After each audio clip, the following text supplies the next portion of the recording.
man must do his bit.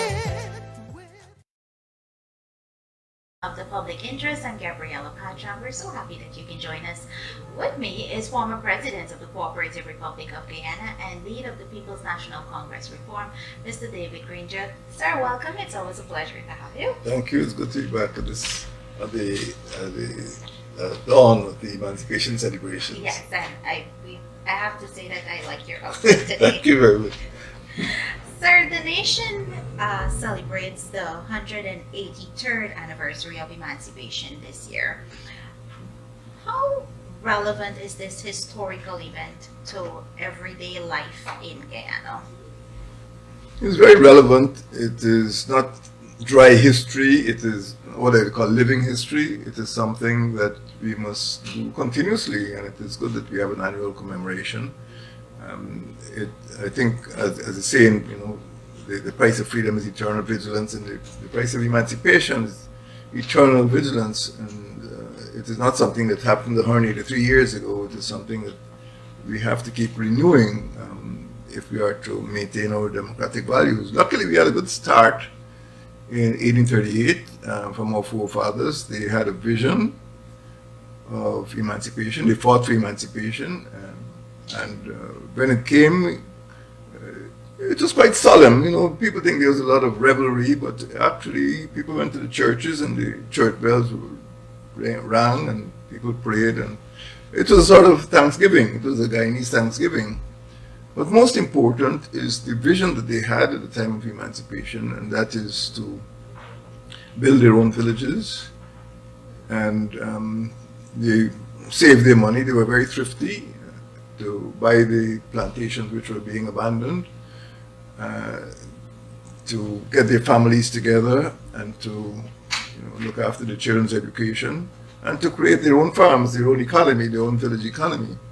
So from the start, there was this vision of a free society based on families, based on farming, based on education, and based on economic empowerment. I regard emancipation, as I've said over and over again, as the start of nation building in Guyana. As you know, Indians started arriving in Guyana in May, and emancipation is in August 1838. So actually Indians came before emancipation. But the white planters had assumed that the Africans would leave the plantations after emancipation. This didn't happen, of course. And it took a very long time for Indian immigration to pick up. The Portuguese had come 4 years earlier. So emancipation was the cause of Indians, Portuguese, and eventually Chinese coming into Guyana. So it was the element which sparked the creation of the Guyanese nation. So we moved from plantation into nation because of that one day. So it is not something that happened at a moment in history, because immigration went on and the mixing of the people went on, and the fulfillment of the emancipation dream. Well, maybe some people might say it is still to be fulfilled, but we have to be vigilant. And most of all, I think that because of the circumstances of emancipation, we came into this free society, or at that time semi-free society, with the notion of cooperation rather than confrontation. So many of the villages, particularly the African villages, were purchased cooperatively or collectively. Some were proprietary in the sense that the freemen and women were able to buy the places where they actually lived, but some were bought huge numbers, like 60 or 70 or 80 people buying a village at a time. So the idea of interdependence was embedded in that emancipation covenant. And I speak of a covenant because within a few years of emancipation, particularly in Victoria, which is we regard as the first village, of course, the people in Queensland, the people in Hopeton, the people in Friendship, all claim to be the first village. But people in Victoria actually drafted a covenant, a written covenant, as to how the village would be managed. And that, if people read that covenant today, it would be a model, a template for how villages are to be improved throughout the country. It is an excellent document. Of course, it's archaic in some of its aspects, but in terms of the spirit of seeing Victoria, seeing that village as a unit, an economic unit, a social unit, was embedded over a century and a half ago. So emancipation is living. It's a living phenomenon. And we who are the heirs of emancipation, I think, have an obligation to fulfill the vision of our forefathers. That is economic freedom, education for our children, and social cohesion. I think those are some of the most important elements of emancipation. So there are popular words that we hear often by the late Bob Marley. It says, "Emancipate yourself from mental slavery. None but ourselves can free our minds." They express the emancipation spirit as it's been described. Why do the words of this song still resonate in the Caribbean?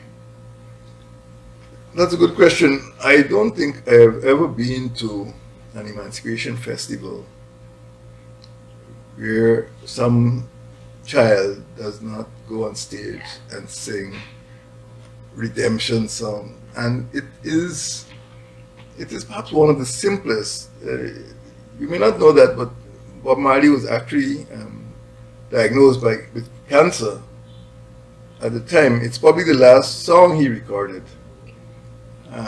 And he was diagnosed by cancer, so he knew he was dying, but it was probably the most lyrical, the most poetic.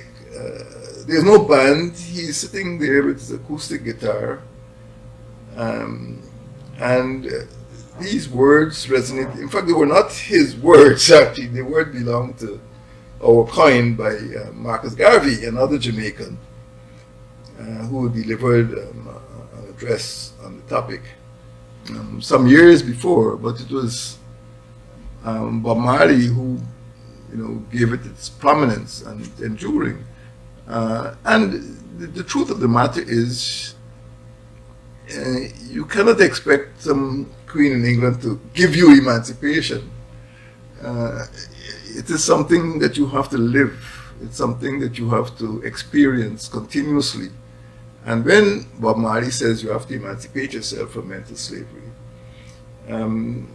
he's looking at the person who perhaps is he works for wages, or he is just a hired hand who really is not mentally, not intellectually free. And he's still victim of marginalization, he's still victim of domination and discrimination. And this is a situation we find in our country, still in Guyana. There is discrimination, there is domination, and there is marginalization. And when we think of what has now become an international movement, the Black Lives Movement, which was triggered again by the death of one man in Minneapolis last year, May, George Floyd. But there are many antecedents, but George Floyd's murder triggered this movement. And when you see indigenous people in Colombia pulling down the statues of their conquistadors who had conquered their country 500 years ago, when we see young people in Bristol, in Britain, pulling down the statues of slave traders, of 200 and 300 years ago, you can see that they are trying to rid themselves of this intellectual and philosophical slavery that we inherited. And this is one of the functions of emancipation. And I think that's why Bob Marley's songs still resonate, because it resonates because it's relevant, that many people have not freed themselves from mental slavery, and they still accept conditions which perpetuate their enslavement. They become, although they may feel they are free to go and come as they please, in a way they're anchored to certain positions in society and to a certain economic status. And this will eventually lead to marginalization and poverty. And we have a developing situation in Guyana in which it is clear that some people are being pushed to the margins of society and some people are being discriminated against. And this is something that we have to emancipate ourselves from. Because if we allow it to continue, we will be, without using the word slavery, we will in fact allow domination, allow segregation, allow marginalization, allow discrimination. So Bob Marley is, is more than an entertainer, he's a philosopher, for bringing this message to us from Marcus Garvey. And children repeat it, they know all the words, as I said, you can go to these emancipation festivals, everybody knows about the words emancipate yourself from mental slavery. They probably know that song better than they know about the historical emancipation. But mental slavery is a big sickness, particularly in countries like ours, which used to be colonies. And we still see people whose main concern is to mimic the behavior of the rulers who brought us here, who should have disappeared, centuries ago. So it is a constant struggle to emancipate yourself and to be a free person and to resent and resist and reject domination and marginalization. And there's always a battle going on for the soul of our people in Guyana, a battle to resist this domination and discrimination. And I think the words of Bob Marley are very appropriate, and that's why they're really unforgotten and unforgettable as we celebrate emancipation, 183 years of emancipation in Guyana today. Sir, under your tenure as president, what motivated you to make ethnic observances official? I asked you that question because Emancipation Day and Indigenous Heritage Month were supplemented by your designation of arrival days for the Chinese, the Indians, and Portuguese as official observances on the national calendar. What was your motivation? Emancipation was not for Africans alone. It is for all the people who had been dominated in the plantation system. And I felt that by recognizing the people who were brought here as indentured immigrants, it's a fact, it's a historical fact. You can't bury history. You can try to obscure the consequences, but the fact is that Africans came here under the worst possible conditions. Indians came here on the contracts, indentured contracts, Portuguese and Chinese also. And of course, the indigenous people were here from time immemorial. But it is important that in Guyana we see that emancipation is not for one, it's for all. All people need to be emancipated. And it was my view that by remembering the circumstances under which we came, by recognizing the oppressive system which brought us here and kept us in inferior positions in society, and also rejecting the sort of imperial and colonial condition, but respecting one another because of our common experiences and our common objective, our common goal to give everyone a good life. If we go through life thinking that some people are better than others, or higher than others, and some are lower, some are in the ocean, some are in the coast, some in the country, some are in the town. Anytime there is inequality, anytime there's inequality, and the most visible form of inequality is racial or ethnic inequality, because you can look at the person and see, oh, that person is Chinese, that person is Portuguese, that person is African, that person is American. And it was my view, and it still is my view, it was my view then, that recognition should be given to all of the people who came. And it's a pity that under this administration, the PPP, they don't pay any attention to the interests and the sensibilities of other groups. You know, you may have, like National Day of Villages and, Chinese immigrants. The PP doesn't really pay much attention to these events, This country is not made up of Africans and Indians alone. It's made up of various ethnic groups. And people like to be remembered, they like to be recognized, and they like to be respected. And by according them that respect, we consolidate the base for equality, equal treatment. When you can respect a person's culture, you can be more inclined to treat that person as an equal in society. If you disrespect the culture, if you refuse to recognize Chinese Arrival Day or Indian Arrival Day or Portuguese Arrival Day or African Emancipation, somehow or the other you're diminishing that person as a citizen. It's not just human rights, it's a question of human respect. And that is why I took that step during my tenure as president. And I hope that I know that certainly there were festivals, there were events to commemorate the function by the Chinese. As you know, the first Chinese landed at Windsor Forest, which is the birthplace of our first president. And Portuguese were landed in, well, they only knew we were coming to Demerara at the time. There was no vision of Georgetown. But we knew when they came, we knew the names of the boats, we knew the places that the time of their arrival. And we must learn to respect one another. We must learn to disparage and dismiss these events as, oh, that's ancient history. It's living history. And I tried to do that when I was president, to engender that respect. And Guyana's big problem is a problem of social cohesion.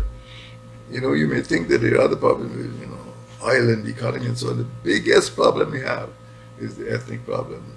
And unless we solve that problem by fortifying the foundation for mutual respect, we're not going to move forward fast enough to develop this country. We can't build this country on apartheid. And there's some very dangerous signs of discrimination which have become evident in this country. And unfortunately, I think the last year has not been a very good year for social cohesion. Sir, African Guyanese enthusiastically celebrate Emancipation anniversary, but your party, the PNC, which is supported by many African Guyanese, seems to have suffered a rift over the past year. Sir, if I may ask, why has a rift opened up in your party at this time? Rift is a strong four-letter word. There's no rift, really. There are differences in our party. Every party has differences.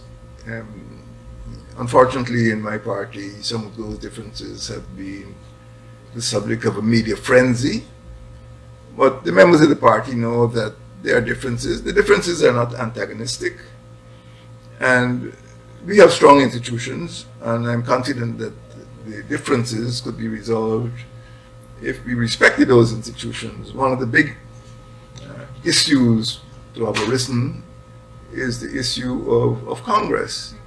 And this matter will be determined by the Central Executive Committee.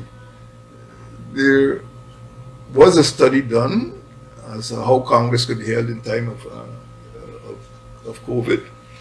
And the matter is actively being discussed by the Central Executive Committee, and as long as those conditions are met, we will have Congress.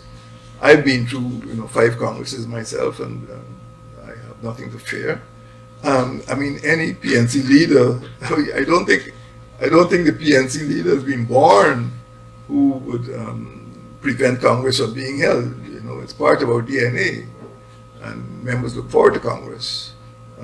All that is happening in 2021 is that we're looking at modalities for having a safe Congress, and as soon as it happens, the better. So there's no rift. There are other differences, but those differences are not antagonistic. I don't think that they are beyond being settled. I must admit that the loss of office in August last year, a year ago, has been the cause of some of those differences, perhaps becoming newspaper headlines. But we are looking at the next decade. We need a vision that will move this country forward. And during 2019, our party, as part of APNU, had hammered out certain core principles, certain criteria. And what happened in August and September last year, that we tried to abide by those criteria. There's perfect gender balance now. There is a greater component of younger people. And I think the persons who are now in the parliament, what they call the new cohort, have been encouraged to pursue that vision of a decade of development, paying attention to the next generation, education, the economy, empowerment, and employment for young people. These have not been lost. These are not foreigners. These are members of the PNC. Some of them for many years. Some of them, are children of PNC members. So I do not see a rift. I think the differences, there are differences. I don't downplay the differences, but there are mechanisms for dealing with those differences within the party. The sensationalism that we've seen over the last few months was generated by a few persons. When you think of the large number of supporters of the PNC and the fact that we have countrywide support, we should not be bowled over by a few articles by some persons. I'm not underestimating the depth of this affection, but what I'm saying is that there is nothing that has arisen over the last year which is insoluble if we paid attention to the institutions which have kept our party going for nearly 64 years. The institutions are strong, and institutions must hold sway over the idiosyncrasies of a few persons. Institutions are for all. The idiosyncrasies are for a few. And I am very confident that when Congress is held, these matters will be resolved. And matters may be resolved before Congress, but there's no rift. There's no rift. There's no antagonism. I can speak to all party members. All party members can speak to their representatives in their regions, districts, and their groups. And they can approach you as well. Oh yes, of course. Sir, you have written widely and spoken frequently about emancipation. But how has the response, or how responsive have audience been to these annual events? Or events? My experience over the last 30 years is just a fraction of the total experience of 183 years. Emancipation, when I was very young, especially in the countryside, even in the islands, Essequibo Islands, Leguan, there was heavy emphasis on culture, on cultural retentions, on dance, on drama, on drumming, and of course the unique Afro-Guyanese cuisine and dress. But these were retentions, and they were not superficial. These represented the beliefs and the culture of the people at that time. Naturally, as the years went by, younger people would adopt other forms of dress, other types of food, and I think many young people have been influenced by the convenience of fast food. And when I remember my mom, preparing fufu, I don't think any young mother is going to get a mortar and a pestle and pound boiled plantain to get fufu. And I love pounded fufu. You can't put fufu in a blender. Metem, it takes time to prepare metem, but you could go into a fast food outlet and come away with a box of food in 5 or 7 minutes. Metem would take a lot more time. So there has been change, apart from the cultural tensions. And at a deeper level, we have been trying to regenerate micro-enterprise. We have what we call VIPs, Village Improvement Plans. And I do feel that the notion of the RACE, the Regional Agriculture and Commercial Exhibitions, had started to take root. Unfortunately, in Guyana, there is a very sad, almost tragic administrative practice by the People's Progressive Party. I mean, I was told quite recently that one PPP chairman said, as long as I'm chairman, there will never be an RACE in this region. The RACE is for ordinary households. It's for women and young people to sell and exhibit and market their produce. And so the celebrations have changed over the years. It's not just a matter of song and dance. It's a matter of producing and selling and establishing the economic or re-establishing the economic viability of the villages. I always tell the story that when Blackbush Boulder was being established several decades ago, the planting material, the cassava sticks and sweet potato slips were provided from the African villages along the quarantine. So the agrarian and agricultural economy was very strong, and many people think that the Africans, after emancipation, had abandoned the fields. They wanted to come to the town, but there were no tongues. They had to feed themselves, and they've always had a tradition of feeding themselves. Some of the best fruit and ground provisions and vegetables and homemade products, candies and so on. Things like, I still like to eat like konki, as they say, but really kenki. But these things were produced by the villagers themselves.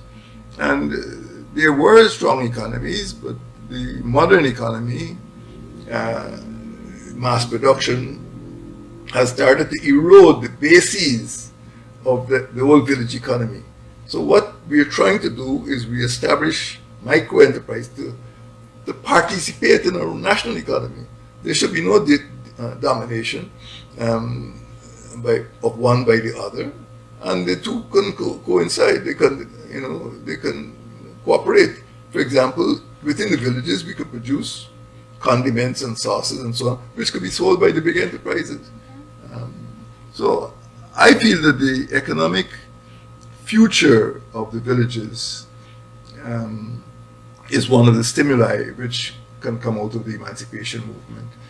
It's not, as I said, emancipation, yes, it's a day for celebration and some revelry, but it's also a day for serious economy, for planting and growing and selling, and getting rich. Sir, as we wrap up, do you think that this year's emancipation celebration matters? I ask you that because, as you mentioned, this past year has been difficult for a lot of Guyanese. Yes, it's been a bad year, and it is difficult for some people to really celebrate emancipation this year, particularly those 1,700 or more public servants who've been sent home. And now it's becoming a serious crime to play dominoes, within earshot of a minister. I mean, these are really bizarre events that,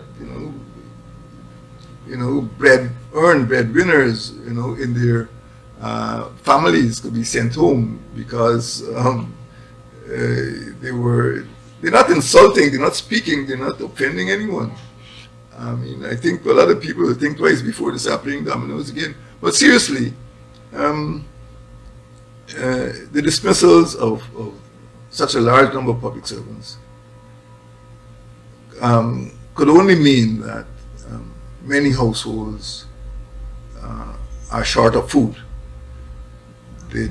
People cannot pay the rent, people cannot buy food, people cannot travel as they would like to, and they cannot get alternative jobs because of COVID, because of the pandemic. That is one of the biggest, one of the worst excesses of this administration, the PPP administration, over the last year. And secondly, the flooding. After 3 months, the floods have not ended. You pick up today's paper, you can see there's still floods in Region 7, there's still floods in Region 10. Human beings are living there. But the media, the attention of some of the media has shifted. Within the next 2 or 3 days, everybody's going to feel good. What a great success. It's not a great success. Flooding has been a disaster. The president himself said so. It is Guyana's greatest natural disaster.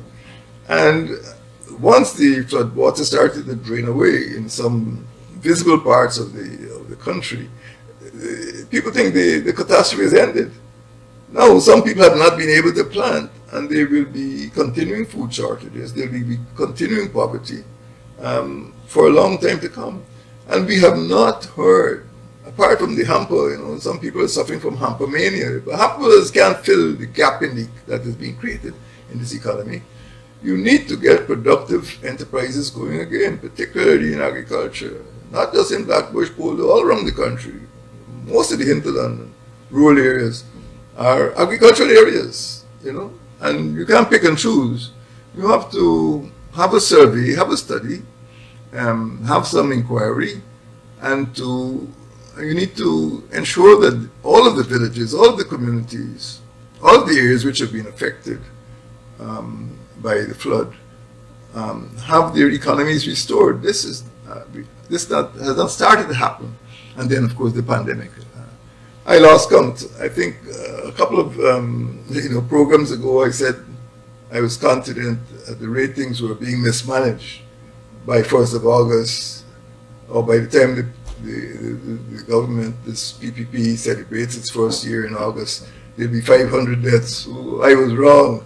I think we're heading for 535 deaths this morning, yeah. Something like that. But the pandemic has been mismanaged. As a result of that mismanagement, there has been hesitancy on the part of some portions of the population. There's been a breach of trust, and the government must accept responsibility for not being forthcoming, for not being forthright, for not being truthful with the population.